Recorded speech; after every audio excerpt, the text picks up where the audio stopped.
जय गुरुदेव। प्रश्न: मुझे सहज आसन में बैठने से ध्यान अच्छा लगता है, किंतु क्या साधन में बैठने के लिए कोई विशेष आसन बैठना नियत है? गुरु महाराज, साधन के लिए मैंने कोई आसन विशेष नहीं बताए हैं। जिस आसन पर बैठने से साधना अच्छी होती हो, उसी में साधना करते रहना चाहिए, और जब आसन परिवर्तित करने की आवश्यकता हो तो अपनी सुविधा और सुरुचि के अनुसार आसन में परिवर्तन कर लेना चाहिए। प्रश्न: आपके अनुग्रह के पश्चात मेरे मन में कभी कभी अपने उस आश्रम पर भी जाने का विचार आता है। उस वार्य उपासना वाले आश्रम में रहकर क्या मुझे अपना साधन करने में कोई आपत्ति है? गुरु महाराज, अपने पुराने आश्रम में तुम्हारा जाने का मेरी दृष्टि में कोई कारण नहीं है, क्योंकि वहाँ की साधन प्रणाली एकदम भिन्न है तथा वे यहाँ की साधन प्रणाली को समझ नहीं पाएंगे। दूसरे, इस साधन में दीक्षित नहीं होने के कारण वहाँ के लोगों के प्रति शक्ति संक्रमण का भय भी बना रहेगा। तुम्हारा वहाँ जाना ठीक नहीं। तुम अपने घर में ही रहकर जितना साधन भजन बन सके उतना करते रहो। प्रश्न: साधना में उन्नति के लिए जब आप साधना के साथ व्यवहार शुद्धि पर बल देते हैं इनमें उन तो इनसे आपका अभिप्राय क्या है? व्यवहार शुद्धि कैसे की जाती है? गुरु महाराज, जब तक साधन अपने समय का वर्गीकरण करता रहता है, अर्थात ये समय मेरी साधना का है एवं अमुक समय मेरे संसारिक व्यवहार का है, तब तक साधन में उन्नति नहीं हो सकती। जब तक जीव का सारा जीवन तथा जीवन का सारा समय साधनामय नहीं हो जाता, तब तक साधना का उत्कर्ष प्राप्त नहीं होता। इसके लिए जीव को 24 घंटे अपने आप को साधना में लगाए रखना आवश्यक होता है। साधक अपने समय का वर्गीकरण कर निरंतर साधना का मार्ग अवरुद्ध कर लेता है। साधना दो प्रकार की होती है। पहली वह साधना जिसको सामान्य साधक साधना समझता है, अर्थात पूजा पाठ, जप तप, पठन पाठन आदि, योग अभ्यास इत्यादि, ये आंतरिक साधना है। दूसरे बाह्य साधन को व्यवहार शुद्धि का नाम दिया जाता है। व्यवहार शुद्धि का अर्थ है निष्काम अनासक्त होकर अपने चित्त को संतुलित बनाए रखकर कर्म योग का अभ्यास करना, जिससे चित्त में संस्कार संचय बंद हो जाए। साधना में साधक को एक तो अपने चित्त के अंदर पूर्व संचित संस्कारों को क्षीण करना होता है एवं दूसरी ओर संस्कारों के नए संचय को रोकना होता है। जब तक ये संचय नहीं रुकता तब तक चित्त शुद्धि नहीं होगी।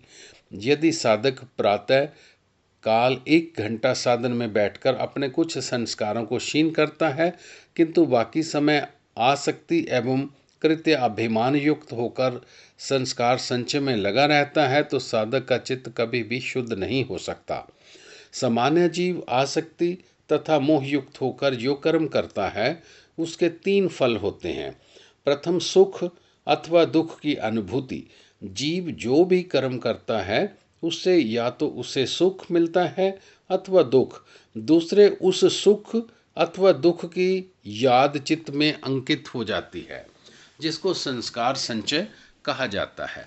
इसी प्रकार संस्कार संचय से जीव के चित्त में इनका एक भंडार बन जाता है। इसे संस्कार क्षय अथवा संचित संस्कार कहते हैं। तीसरे, उस कर्म के करने पर यहाँ जीव एक और सुख दुख का अनुभव करता है, वहाँ तत् संबंधित पूर्व में संचित संस्कारों को बल प्रदान कर उन्हें प्रारब्ध का रूप दे जाता है। जब प्रारब्ध निर्मित हो जाता है तब उसका फल सुख दुख भोग के रूप में जीव को भुगतना ही पड़ता है। बिना प्रारब्ध भोग के जीव का छुटकारा नहीं। कोई चाहे कितने भी आध्यात्मिक उन्नति कर ले, अपना भोग तो प्रत्येक मनुष्य भोगेगा ही। इस प्रकार 3 प्रकार के कर्म हो जाते हैं। एक, क्रियामान कर्म, जो इस समय हमारे हाथ में है, जो हम कर रहे हैं और जिसके अनुसंधान करने से जीवन सुखी अथवा दुखी होता है। दूसरा, संचित संस्कार, जिसका क्रियामान कर्म करने पर जीव अपने चित्त में संचय करता है। और तीसरा प्रारब्ध कर्म, जो संचित कर्मों के बल ग्रहण करके जो संचित संस्कार फल देते हैं, उस फल देने हेतु उद्यम हो गया है। उस प्रकार मनुष्य में एक कर्म चक्र चलता रहता है। मनुष्य प्रारब्ध के वशीभूत एवं अपने सन्मुख सुख दुख अथवा भोग इत्यादि उपस्थित होने पर क्रियामान कर्म करता है, जिससे संस्कार संचित होते हैं। संचित संस्कार बल प्राप्त करने पर प्रारब्ध का रूप धारण करते हैं।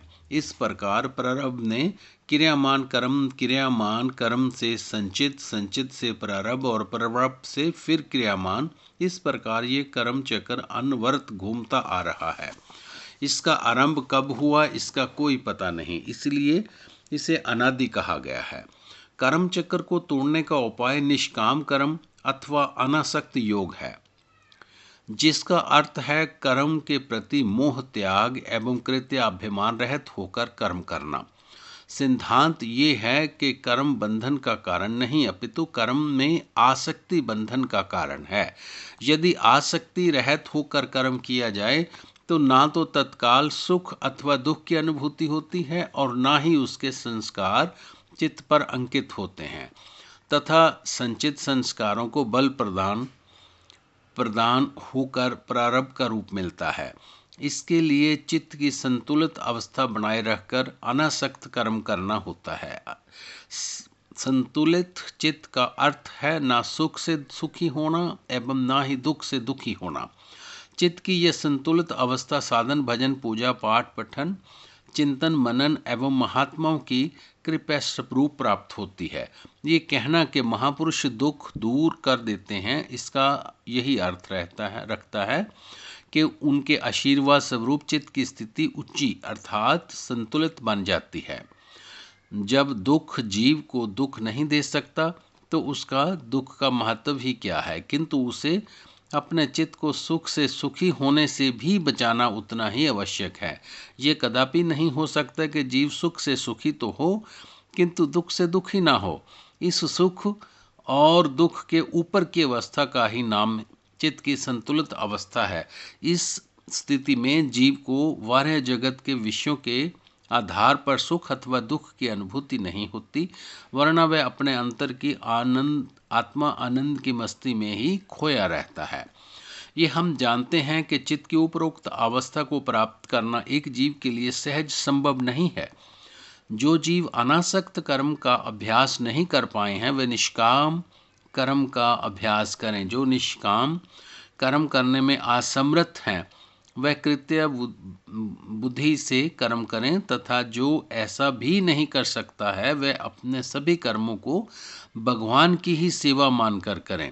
इसका उपाय ये है कि जब तक जीव को अनुभूति के स्तर पर जगत में घटित होने वाली प्रत्येक घटना शक्ति के द्वारा ही संपादित होती हुई प्रतीत नहीं होती, तब तक विचारात्मक अथवा भावनात्मक स्तर पर साधक ऐसा विचार कर सकता है कि शक्ति जिसमें ये इंद्रियां मन बुद्धि इत्यादि प्रचालित हैं, जितना उसके पास धन बल जन बल अथवा समय का बल है, सब ईश्वर प्रदत्त ही है। और जीव जितने भी कर्म अथवा कर्तव्य हैं वे भी सभी ईश्वर प्रदत्त हैं। जीव का कर्तव्य है कि उन ईश्वर प्रदत्त शक्तियों का ईश्वर प्रदत्त कर्तव्यों के प्रति सदुपयोग करे, किंतु कर्म के फल में हस्तक्षेप नहीं करे।